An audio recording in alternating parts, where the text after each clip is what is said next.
Hey everyone, during this video I'm going to talk about my energy levels and specifically give you some ways in which nootropics have really helped me to have endless energy.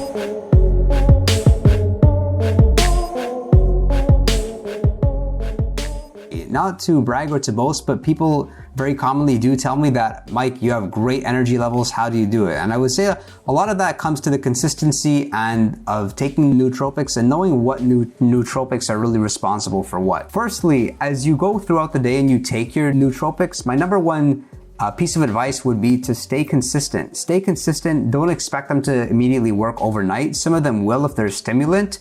However, most of them, they will begin to really start showing their effects on you after a couple of weeks. Regarding throughout the day, everybody seems to have energy in the first 5 to 6 hours of the day. Assuming you're not experiencing withdrawals from anything, but it's beyond that of having the energy levels you want. Now, in terms of what's really helped me to be productive throughout the whole day, like I'm shooting this almost at 11 o'clock at night and I've been up pretty early, is taking nootropics that will help to fight fatigue. So specifically, these would be adaptogens. My three favorite, they would be Bacopa, Rhodiola, and L-Tyrosine. Although I would say of the three, Rhodiola is definitely the most powerful. It's a beautiful new nootropic. If I could say how to take a nap in a pill, then I would basically say you would take some Rhodiola. You could be mindful of the dose, but if you take a little bit extra, it's not like it's really gonna harm you in any way like caffeine would do. Typically, if I take too much caffeine, I feel a crash and obviously it hurts my energy levels and my performance. But with Rhodiola, I'd recommend that you do pick it up. It tastes really, really awful, so I'd recommend that you do purchase it in the capsule form. And I like a good rule of thumb is like 5 to 6 hours after you wake up is when adaptogens are appropriate. And then beyond that, you can say every 3 or 4 hours, just depending on your budget, depending on your lifestyle. It's not always convenient to take nootropics during the day. For me, I use like a Ziploc bag if I have to just take them and I'm not necessarily buying my nootropics. But adaptogens, number one. Secondly would be hydration. I'm pretty much always drinking water. I think there's something wrong with me because if I have no water, after like a half an hour, I immediately just feel like I'm performing worse. So I carry around my big mammoth mug. This is a lot of water, and I drink maybe one and a half of these a day.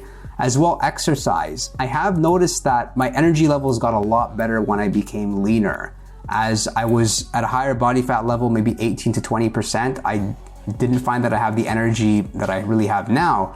And maybe now I'm maybe like 12% or so, which doesn't surprise you since you're in essence just really carrying around dead weight. If you have 30 to 40 pounds of extra fat, right, that is obviously something that's going to hinder you.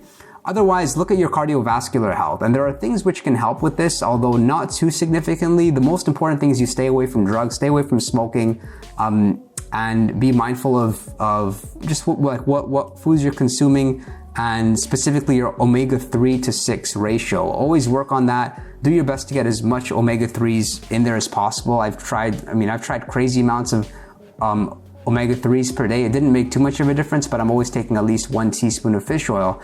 And the one thing I've noticed, because I run a lot or I do cardio, is my cardio has gotten a lot better. But those three things, I really think that if you do incorporate them, it would be great. As far as if you're experiencing withdrawals from a particular stimulant, then you may have to have some adjustments as far as other nootropics. Maybe racetams could work, maybe some ephedrine, maybe things which can help stimulate you in terms of other receptors in your brain. So I hope that's helpful, guys. I hope you guys have endless energy and you have the energy to subscribe, click like, and I love your comments, so read my comments. And if you have questions or inquiries, just feel free to hit me up by email at thenoootropicreviewer@gmail.com, and I'll look forward to seeing you all next time.